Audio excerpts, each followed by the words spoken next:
Y en este momento nos adentramos no en el mundo infantil en esta ocasión, sino ya en el adolescente, porque el tema de hoy en nuestro espacio de psicología, pues precisamente vamos a abordar el tema de la convivencia con los hijos adolescentes.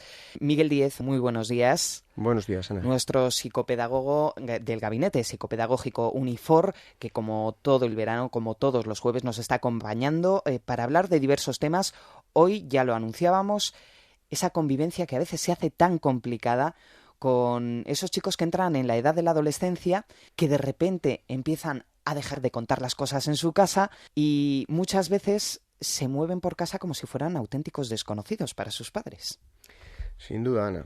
Los niños, cuando dejan de ser niños y empiezan a ser adolescentes, pasan una etapa complicada en su vida, una etapa de crisis, puesto que hay cambios psicológicos, cambios físicos que van haciendo, pues que de alguna manera lo que hasta ese momento ha sido normal, pues se empiece a tambalear, ¿no?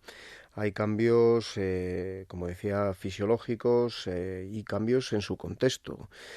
Pasan de curso, cambian de amigos. En general, su tranquilo mundo de la niñez y de la infancia pues se va transformando y complicándose cada vez más en ese tránsito que hay, en ese tránsito que es la adolescencia hacia la vida adulta. Uh-huh.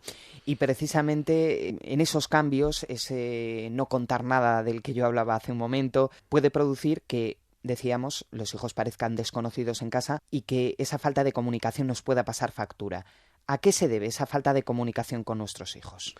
Bueno, esa falta de comunicación que de alguna manera, pues va a existir, ¿no? Porque la adolescencia en muchos de nuestros hijos es un fenómeno que lo viven como si solo les pasase a ellos, ¿no? Entonces es una etapa difícil, a veces traumática, donde nuestros hijos pues tienden muchas veces a una cierta introspección, ¿no? Entonces, pues tienden a ser mucho más herméticos, ¿no? Muchas de sus inquietudes las comentan con sus amigos, ¿no? Eso es natural. Eso tiene o tiene una cierta parte de naturalidad, ¿no?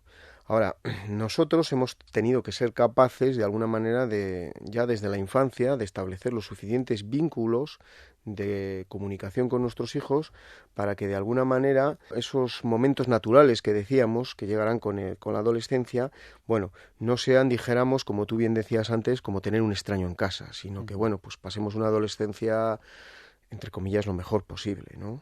Deberíamos conocer con quién se mueven, con quién están, estar al corriente de todo lo que les interesa. Eso puede facilitar un poco la labor de la convivencia, ¿no? Por supuesto, la comunicación es un valor, es una costumbre que tenemos que tener con nuestros hijos, pero ya desde la infancia, ¿no? Nosotros, cuando nuestros niños pequeñitos, pues a lo mejor han hecho tal o cual cosa, tenemos que ser capaces de explicar las cosas, aunque en ese momento no nos entiendan, pero estar sembrando, estar poniendo, dijéramos, los ladrillos de la futura comunicación, ¿no? Uh-huh.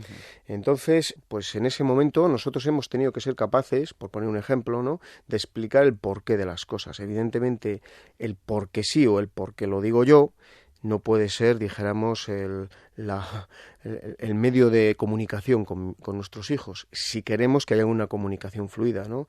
Habrá cosas que evidentemente no se puedan explicar, no todo se va a poder explicar, pero dijéramos, la generalidad de las situaciones, nosotros tenemos que ser capaces de establecer un diálogo con nuestros hijos y explicarles el porqué de las cosas.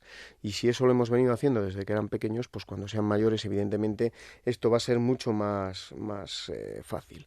Además, otras cosas, como tú muy bien decías, que el conocer el contexto donde se mueven, sus amigos, sus intereses. Esto de las compañías que tanto les preocupa a los padres, ¿no? Por supuesto, además las compañías, porque en un momento dado la familia, como núcleo fundamental de la relación de nuestros hijos, va a sufrir un cierto traslado o una cierta descompensación con respecto a los amigos. Los amigos surgen como el grupo, como digamos, el gran grupo de referencia, ¿no?, donde nuestros hijos obtienen determinadas informaciones y donde, pues también de alguna manera ellos experimentan y empiezan a dar sus primeros pasos en la vida por sí solos, ¿no? Uh-huh. Entonces, de ahí que nosotros tenemos que tener muy en cuenta todo esto de lo que hablábamos, ¿no? Quién son sus amigos, por dónde se mueven, por ejemplo, si hacen algún deporte, qué tipo de, bueno, pues de entrenadores tienen, cómo es el club, qué valores hay, o cualquier otro tipo de actividad, si van a guitarra, si van a música o lo que fuese. Uh-huh. Importantísimo estar al corriente de todas estas cuestiones. Y, Miguel, ¿qué podemos hacer para incentivar la comunicación con nuestros hijos? Bueno, pues lo fundamental, como no me cansaré de repetir, evidentemente todo esto lo hemos tenido que ir cultivando, ¿no? O sea, la amistad con las personas y la relación con nuestros hijos, pues es como decía, ¿no? Como la amistad, no es flor de un día, es una cosa que se va cultivando. Teniendo en cuenta que nuestros hijos no son nuestros amigos. Nosotros no vamos a ser amigos de nuestros hijos. Ese colegueo a veces, o esos padres que pretenden digamos, ese colegueo, es un colegueo que de alguna manera no va a dar buenos resultados. Nosotros tenemos que tener una comunicación cercana y positiva con nuestros hijos, pero teniendo claro que nosotros somos sus padres y que ellos son los hijos y que nuestros hijos nunca van a ser nuestros amigos, son una cosa mucho más importante, son nuestros hijos, ¿no? Entonces hay que tener actitudes positivas, como decía antes. Una de ellos es escucharles. Hay veces que bueno, pues en su mundo ellos pues tienen pues cosas a veces absurdas, a veces peregrinas, cuentan cosas que a veces pues, nos pueden parecer patochadas, pero hay que escucharles porque para ellos son muy importantes. Aunque no nos lo parezca a nosotros, hay que darles la importancia que en ese momento tiene para ellos, Por ¿no? supuesto. Entonces, para ellos determinados compañeros o determinados cantantes o determinadas modas pueden ser súper importantes, o determinadas actitudes.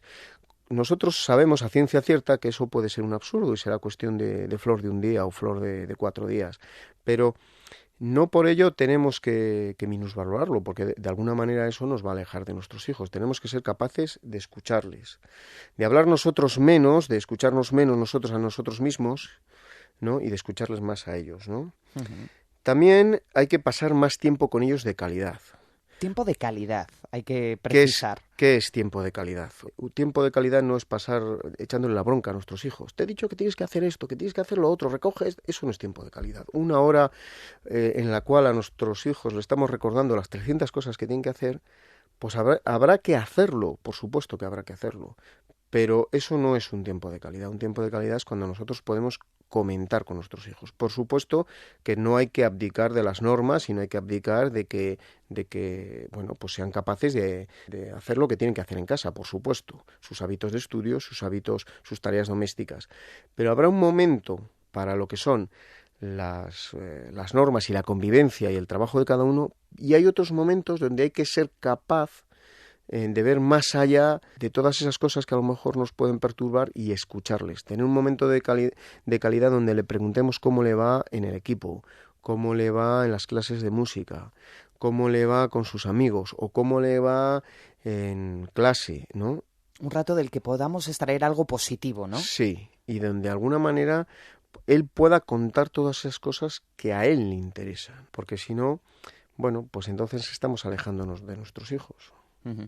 Y por último, cuando se producen conflictos, Miguel, ¿cómo debemos actuar? Bueno, los conflictos, y más entre padres e hijos, son una cosa normal y cotidiana, ¿no? Y en la relación entre padres e hijos hay que tener claro que nosotros somos los adultos, ¿no? Vamos a partir de la base que somos nosotros los que tenemos que poner la coherencia, la sensatez y el sentido común. Y entonces, de alguna manera, eso implica, pues, paciencia, comprensión y a veces, bueno, pues mucho de cariño, que eso lo doy por sentado, por supuesto, ¿no? Claro. Entonces, bueno, pues estar 3 días sin hablarnos muchas veces no sirve de nada, ¿no?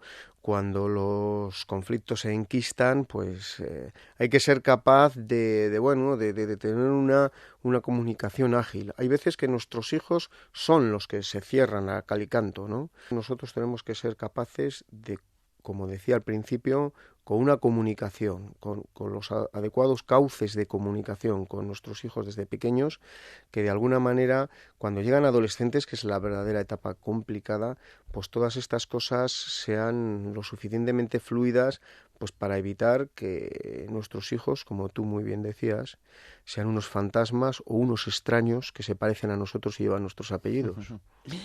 Bueno, una etapa sin duda apasionante, a pesar de las dificultades que podemos ver en esta adolescencia, pero que nadie se asuste, ¿eh? Por supuesto. Que todo pasa además, ¿verdad, Miguel? Todos hemos llegado adultos. Muy bien, pues esperamos que nuestros padres, los oyentes, que no se asusten. Miguel, la semana que viene más. Muchísimas gracias. Gracias a ti.